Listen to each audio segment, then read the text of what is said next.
What's up YouTube, Capo here, and welcome to week 3 of the RBL, as this week we're going to be going against the 1-1 Carolina Pyroars coached by MrSirGrape, who made it all the way into the finals last season and only lost to Bavarian Beedrill. So he's a really great battler, and this is a divisional battle within the red content division, which is huge because if you guys don't know, everyone is 1-1 and the only thing that's splitting us is differential.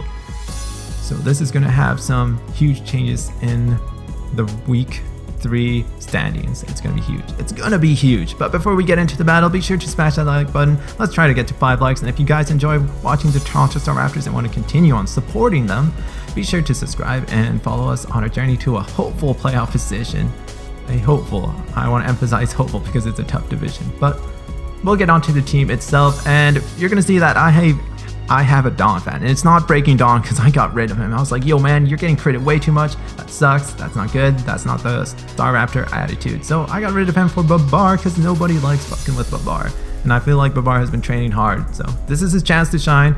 And all I ask for is don't get critted or don't get burned. That's it. That's all I ask for. But before, when I was looking at MrSirGrape's team, I saw that his team was really heavy reliant on the physical side.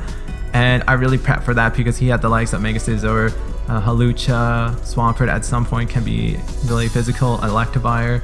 A lot of things are potentially threatening to be on the physical side. So I really prepped for that. Things I was really scared of, that was really a highlight of my scarediness. That's right, that's a word, was the Hawlucha, because Hawlucha can set up a Sword Dance, a substitute, and get an Unburden boost, which means it would outspeed my whole team and wreck Shock. So that's something I don't want to happen. Not at all. So I made my team fully invested on either HP, defense, or some sort of combination of both, because I wanted that not to happen, and he has a really heavily physically offensive team. And as soon as I I knew Latias was coming out because that's one of his main special attacking Pokemon, which means I had to really be careful of this thing because I don't know what it is. It could be Spect or Scarfed. Worst case scenario, it's Spect and it'll destroy my whole team, but I have a resistance in that being Sylveon, and if it goes for a Size Lock, Ferrothorn can eat it up, or Donphan. And if it has Energy Ball, well, Mega Charizard X will enjoy eating that up too. And Sylveon can take up a lot of hits even with no investment on special defense. So I need to keep Sylveon around for Latias just in case it comes to that. And thankfully he didn't bring the Vaporeon, because Vaporeon did a lot of work in his past battles, and that was something I really kept a close eye on just in case he brought it. I brought in the Politoed, which could totally check that thing. And yeah, so we're gonna get right into the battle. As you can tell, this is an excellent opportunity to send out power right off the start. I'm gonna send out Mega Charizard X because Mega Charizard X can either go for a Dragon Dance, a Dragon Claw, or a Fire Punch, would KO a lot of things on his team and really give me some awesome momentum, and this is the start that I wanted. Erica comes out, and we fully know that Erica can't take a Fire Punch, so with that in mind, I'm just going to go for a Dragon Claw, predict the Hades to come in because Hades gets Splash Fire. I'm pretty sure it does, and this is going to be a huge turn 1 for the Toronto Staraptors and the captain of this team, and this is what we needed really badly because we get a one-hit KO right off the bat, which is huge because that gives me some huge confidence. And at this point, I knew I was playing the turn 1 prediction was awesome, but I cannot get this Mega Charizard. I cannot afford losing this Mega Charizard X. So I make the safe play and go into Ferrothorn because Ferrothorn can take up a Waterfall, Earthquake, and if he wants to set up Stealth Rocks, well, that sucks, but I already have my Mega Evolution off and I won't lose 50%. So it was a middle ground play, and it was a play that I'm glad I did make. And I knew he wasn't going to stay in because he was scared of a Power Whip or some sort of grass move, so I go for the Thunder Wave because in the future, maybe something will get paralyzed and he might send out either something that's really fast or slow. If it's Hawlucha, then that's awesome if it doesn't have Limber, but this thing gets paralyzed and I'm like, alright, that's not bad. I'm going to send out Dora the EXP because Dora can take up a lot of these things, whatever this thing wants to do. And it does about 40%, which is not bad, and I'm just gonna go for an Ice Punch, and you can see over here that he gets paralyzed, which sucks, and I'm so sorry because that mattered. It mattered quite a bit because in the future you're gonna see how much it did matter. I'm going to go for a knockoff because knockoff is in range to KO Erica. And if you want to switch out, well then, I'm pretty sure Latias won't enjoy taking it. So Ramses comes out, and you're going to see over here why the paralyzation mattered so much, as he's going to go for acrobatics. I live it, surprise surprise, max HP or defense on this Conch Elder, as I'm going to go for an Ice Punch and KO the biggest threat on his team, which is this Hawlucha. And that's huge for me because now Hawlucha is gone, Vileplume is gone, and so is Houndoom. That means my Ferrothorn can come in, set up shop, and put a ton of pressure without worrying much about either Latias or Scizor or Swampert, because Swampert and Mega Scizor are both physical mons. Depending on what sort of Latias it is, Ferrothorn can eat up a lot of hits from it because it's resistant to Draco Meter, and at that point I can set up a Thunder Wave, which would be awesome, or I can just protect and see what it wants to do. I knew that Superpower would do 50%, so I was in no position. I was okay with that. As long as he didn't get a crit, I was in total control of what was happening, as I'm just going to go for a Thunder Wave over here because he could potentially get paralyzed once again, as you saw with the Vileplume. Plus, if Mega Charizard X is in, I can go for a Fire Punch and simply KO this thing because it does not enjoy fire. It doesn't enjoy playing with fire. It played with fire once and got burnt, and it did not play with it again because he learned his lesson. That's what happens when you get burnt. You learn your lesson. I'm going to go for a Leech Seed because if he stayed in, I could just recover more HP. He was at -1. He's going to be at -2 after the superpower. If he goes into Swampert or Latias, then I'm going to restore a decent amount of HP, and I'll be in a bueno position. So over here I make another prediction, hoping that he might go into his Latias because he has not seen a grass move on this mon yet, and Latias could potentially do something, but I'm guessing the Latias is at this point Scarf because he's really preserving that Latias for late game, and that could tell me that he needed the Latias for late game. And I actually switch out into Babar, debating on getting rid of the rocks and potentially baiting out the Latias, because this thing has superpower, and look at this. Does not get credit. Way to go, Babar. I'm so proud of you. You're doing a lot better than Breaking Dawn. A lot better. So I'm happy with this. For the long time over here, I was debating on going for Rapid Spin or setting up my own Stealth Rocks, but I decided to ultimately go for Play Rough because I don't really need Stealth Rocks, and Stealth Rock wasn't doing a lot of damage on myself because Ferrothorn, Politoed, and this thing, they don't mind it.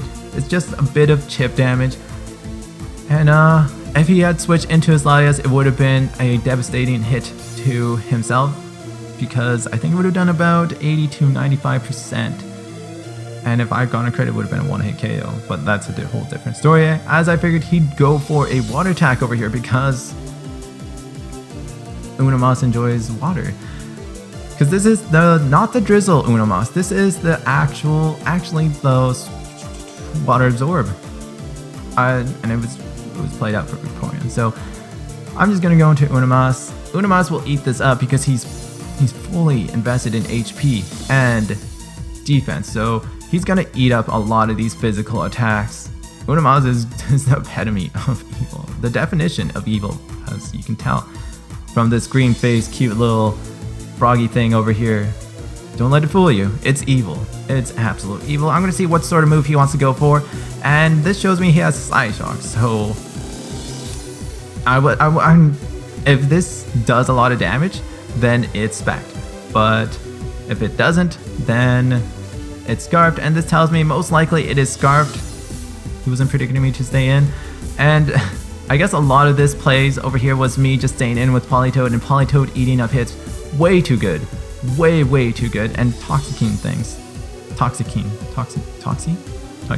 It's not a Toxicroak, it's a Politoed. What are we talking about over here? So getting this thing poisoned meant that this battle has a timer.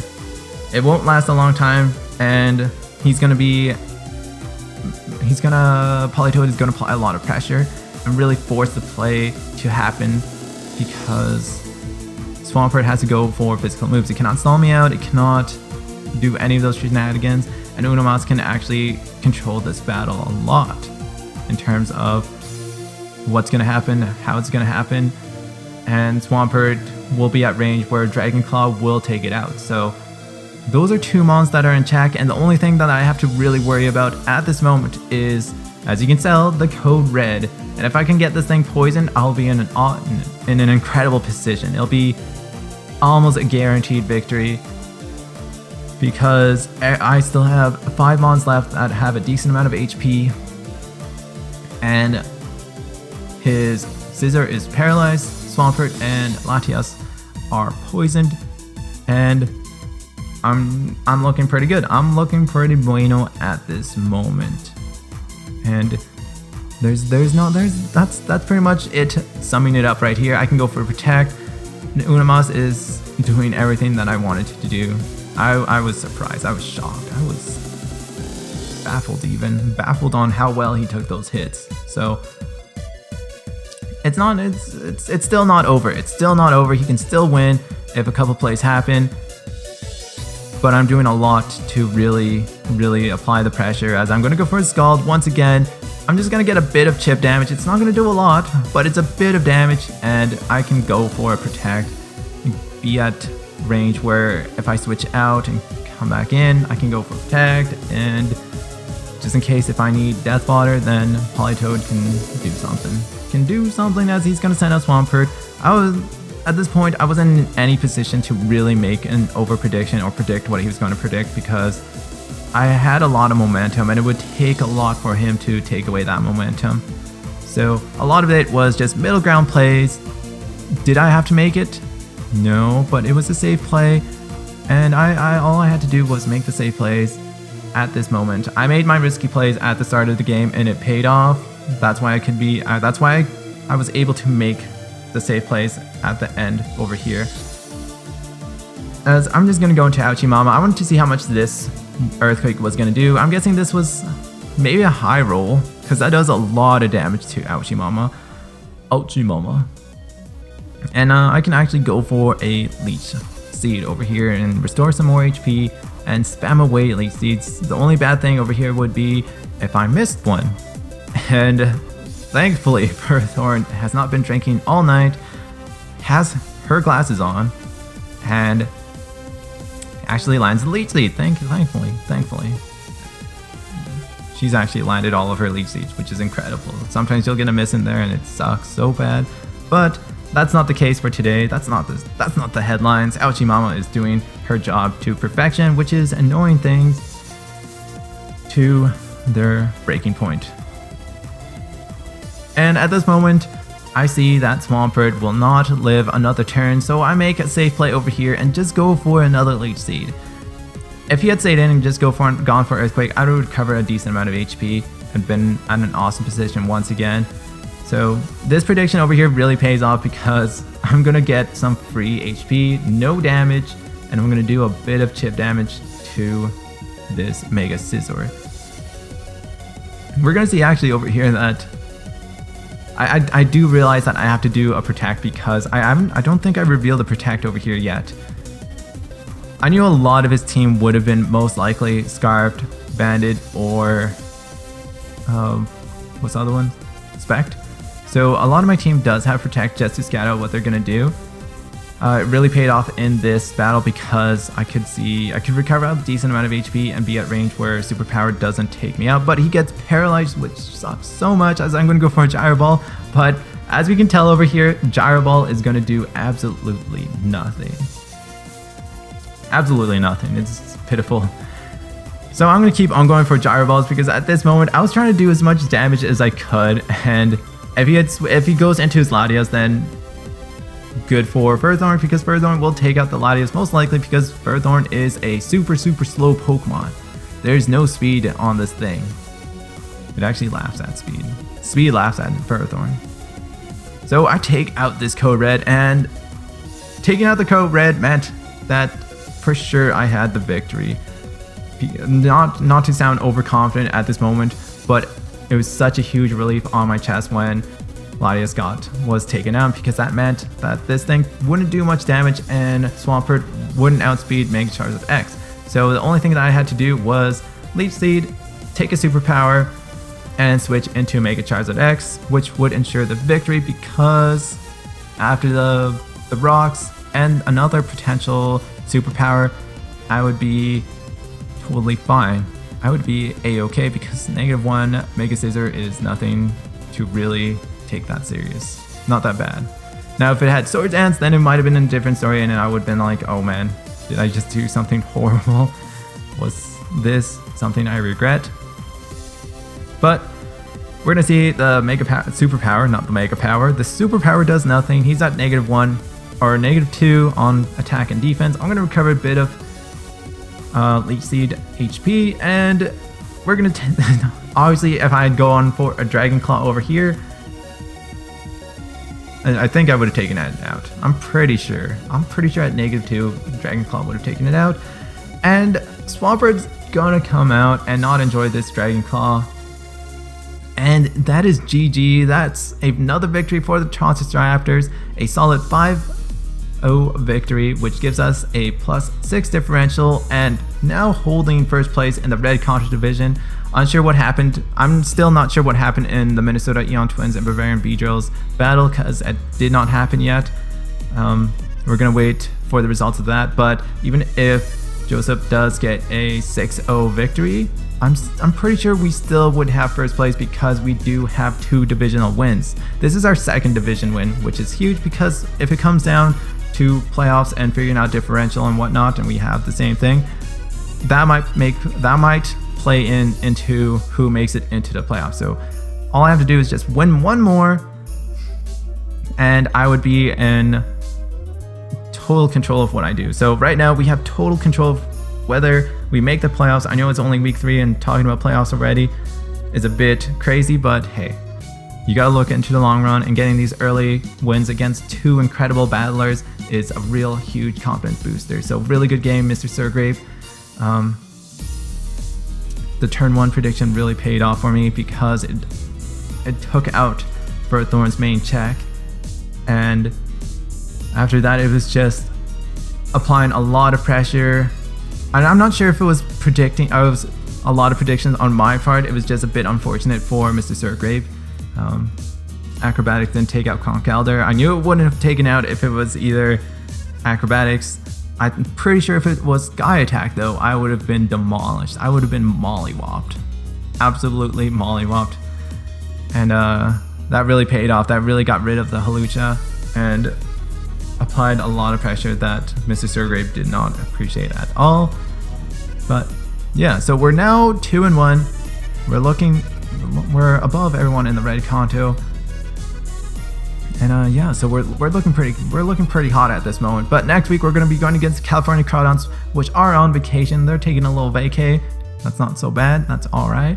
And we're going to reschedule that match. So that's not going to happen. Don't expect a battle. You might see something else if I can think of something in the future or this week. We'll see how that works out, but we're gonna get going. I'm gonna do some plugins right now. If you guys haven't checked out the Dallas Starmies, coached by Mr. Crump, by Crump himself, the co-host of this channel. He's just Crump, not Mr. He's Crump. He's 3-0. Spoiler, sorry. I'm sorry, I didn't warn you ahead of time. You haven't watched this battle? I'm sure you have. He's 3-0. He's doing really awesome. So check out his stuff. He's got some great commentary. He's been really prepping for his battle. It's a turnaround season for himself, and I'm really, really excited to have my battle with him sometime in the future. If you guys haven't checked out the podcast too, be sure to check it out. It's hosted by Samararo and I. And potentially we might have some guests. Potentially on Emphasis. We'll see how that works out. And yeah. Oh yeah.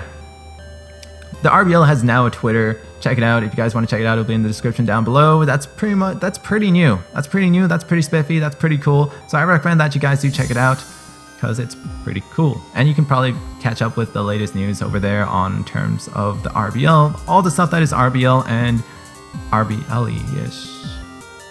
Yeah. Anywho, this is Cap signing off.